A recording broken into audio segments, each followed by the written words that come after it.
ঠিক রাত 8টা নিউজ 18 বাংলায় খবর দিনভর নিয়ে আপনাদের সঙ্গে রয়েছে আমি তমশ্রী। শুরুতেই যে খবরের দিকে নজর রাখতেই হবে, আমরা দেখেছিলাম আমতলার অভিষেকের যে অফিস ভাঙা হয়েছে শনিবার, আর এবার ফের অভিষেকের বিরুদ্ধে থানায় অভিযোগ। বিষ্ণুপুর থানায় বিজেপি নেতা অভিজিৎ দাসের স্ত্রী অভিযোগ, এবার অভিষেক বন্দ্যোপাধ্যায়ের বিরুদ্ধে ফের থানায় অভিযোগ। বিষ্ণুপুর থানায় বিজেপি নেতা অভিজিৎ দাসের স্ত্রী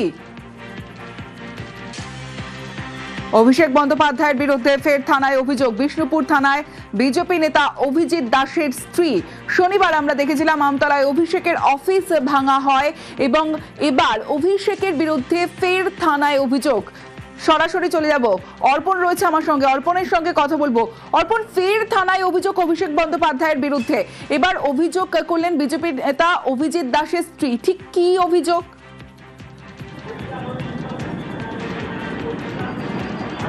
দেখো, তুমি জানবে গত 18 এবং 19 তারিখ এই আমতলার যে সাংসদ কার্যালয় রয়েছে সেটি বেআইনি এই নোটিশ জারি করার পর সেখানে ভাঙার কাজ শুরু হয়। ঠিক তার অপোজিটে একটি মন্দির রয়েছে যেখানে আজ অভিযোগ করেছেন মৌসুমী দাস ঘোষ, অর্থাৎ অভিজিৎ দাসের স্ত্রী। তিনি জানিয়েছেন যে সেখানে আমতলাবাসী হিসেবে তিনি মন্দিরে পুজো দিতে গিয়েছিলেন এবং যখন সাংবাদিকরা তখন তাদেরকে প্রশ্ন করে, স্বাভাবিকভাবেই আমতলার বুকে যে কী ভাবে মানুষের ওপর অত্যাচার চলতো সেটা তিনি বলেছেন। আর এই বলার জন্যই তাকে সোশ্যাল মিডিয়ায় অর্থাৎ বিভিন্ন ফেসবুক যে সমাজ মাধ্যম রয়েছে সেখানে তাকে হুমকি দেওয়া হচ্ছে। এখানেই 2018 এবং 2019 সালে তার স্বামীর ওপরে যে হামলা হয়েছিল সেই প্রসঙ্গ টেনে তিনি থানার দ্বারস্থ হন। বিষ্ণুপুর থানাতে গিয়ে তিনি লিখিত অভিযোগ দায়ের করলেন এবং তিনি আশঙ্কা করছেন যে তার পরিবার, তার স্বামী এবং তার উপরে আবারও হামলা হতে পারে। তুমি জানবে যে গত পঞ্চায়েত নির্বাচনের আগেই এখানে নমিনেশন দেওয়ার আগেই এই বাড়িতে হামলা হয়েছিল, তার অভিযোগ দায়ের হয়েছিল, কিন্তু তৎকালীন রাজ্য সরকার বা পুলিশ কোনো রকম ব্যবস্থা গ্রহণ করেননি।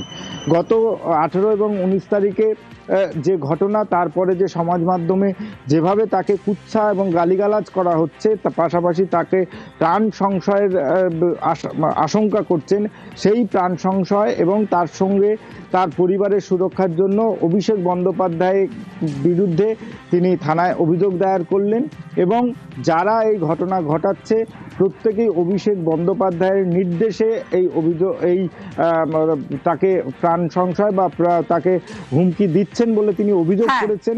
এই অভিযোগের কপি এবং সমাজ মাধ্যমে যে তাকে যে কদর্য ভাষায় গালিগালাজ, সেই স্ক্রিনশট এভিডেন্স হিসেবে তিনি বিষ্ণুপুর থানাতে দিয়েছেন এবং পুরো বিষয়ে লিখিত আকারে তিনি বিষ্ণুপুর থানায় অভিষেক বন্দ্যোপাধ্যায়ের বিরুদ্ধে লিখিত অভিযোগ দায়ের হয়েছে।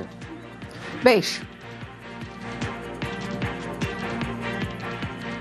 গত 18ই জুলাই আমতলায় অভিষেক ব্যানার্জির যে অবৈধ নির্মাণ সেটা যখন ভাঙা হচ্ছিল দেখতে যাই, সাংবাদিক ভাইরা আমার কাছে আসে, মনের মধ্যে জমা থাকা ক্ষোভটা উগরে দিই। সেই ভিডিওটা আমার ব্যাপকভাবে ভাইরাল হয় এবং সেখানে অভিষেক ব্যানার্জির অঙ্গুলি মিলনে যারা চলে সেই ডিজিটাল যোদ্ধারা বা ওনার অনুপ্রেরণায় অনুপ্রেরিত যে সমস্ত তৃণমূলের সমর্থক আছে তারা আমাকে বিভিন্নভাবে হুমকি দিতে থাকে, আমাকে দেখে নেবে, এই করবে সেই করবে।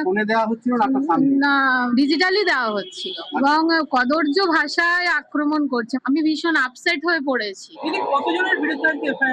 অভিষেক ব্যানার্জি এবং যারা যারা আমায় কমেন্ট করেছে যে ডিজিটাল যোদ্ধা ওনার কথায়, তাদের বিরুদ্ধেই করলাম। আমি চাইছি প্রশাসন এই বিষয়টা দেখুক, একটু নিরাপত্তাহীনতায় ভুগছি।